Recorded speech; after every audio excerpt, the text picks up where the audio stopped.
A Santa Clara man pleads guilty to crimes involving children. Toxic algae still taints some Utah water bodies, and drinking wine for a good cause. You're watching St. George News at 5. Good afternoon, I'm Christy Langenheim.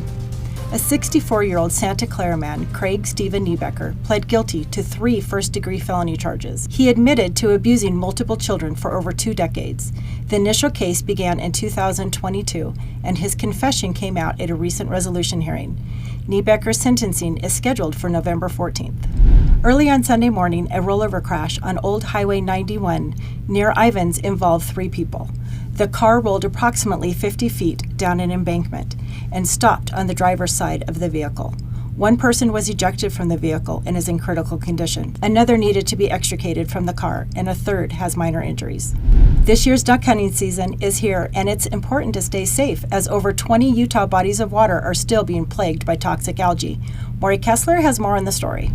Harmful algae blooms remain present to various degrees in over 20 water bodies across Utah. In southwest Utah, this includes the majority of the Virgin River, Laverton Creek, Baker Reservoir, Newcastle Reservoir, and Panguitch Lake. With Utah's duck hunting season beginning this month, the Utah Department of Environmental Quality and Division of Wildlife Resources are advising hunters to be aware of the signs of possible toxic algae blooms so they can protect themselves and their dogs from possible exposure. St. George is putting a new city code into effect that's going to allow law enforcement to crack down on illegal camping. Maury Kessler has the story. Recently, the St. George City Council adopted a new ordinance related to illegal camping on public and private property. The new city code aims to make it easier for police officers to respond and deal with these kind of cases, where before they were limited to responding to citizen complaints. The new code is also designed to prevent people from establishing semi-permanent campsites or makeshift RV parks where it is illegal to do so, or related infrastructure needed for health and sanitation does not exist. While she supports the portion of the code that covers public property, Councilwoman Michelle Tanner said she felt the city applying the code to private property was an overreach and was the only vote against adopting the code. Thanks, Maury. A nonprofit Southern Utah wine club is bringing the community together while raising money for charity.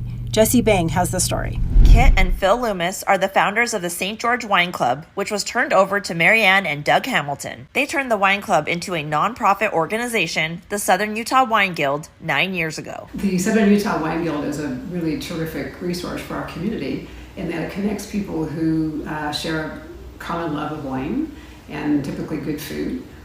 Also, we're a nonprofit, and we donate all of our proceeds from our socials to arts and education charities throughout the community. Not only is it a fun thing to do, but we end up drinking for a good cause. They've donated to Paws Animal Rescue, Cherish Families in Hilldale, and Utah Tech University, along with many others.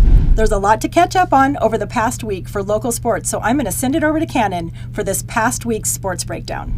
Thanks, Christy. Region 9 football ended the regular season and Crimson Cliffs secured the region championship, beating Dixie 56-14. Snow Canyon beat Pineview 27-10 as junior Ryder Holt had 2 interceptions and ran the second one back for a pick 6.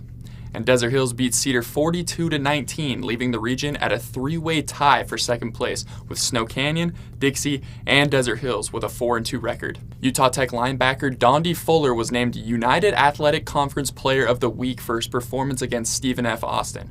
Fuller had a career best of 13 tackles in the win against the Lumberjacks. In Region 9 boys golf, Crimson Cliffs won the 4A state championship, securing the school's 4th state title in just 5 years. Senior Boston Bracken had the best individual score, shooting 11 under par. In Region 9 volleyball, Hurricane upset Desert Hills, beating the Thunder 3-2, and Cedar swept Snow Canyon.